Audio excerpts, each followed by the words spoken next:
We did a trial in the holidays period in 2010. And what I did is I wanted to do a 12 deals of Christmas. And so we did some tests. And we found that if I had a deal on one day, as compared to multiple day runs, so a 2 to 7 day run, about 62% of the revenue would come in the first day.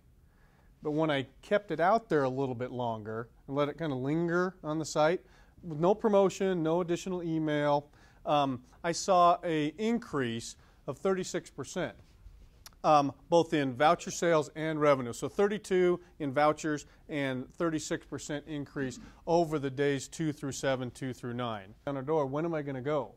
When am I going to be featured? When am I going to go?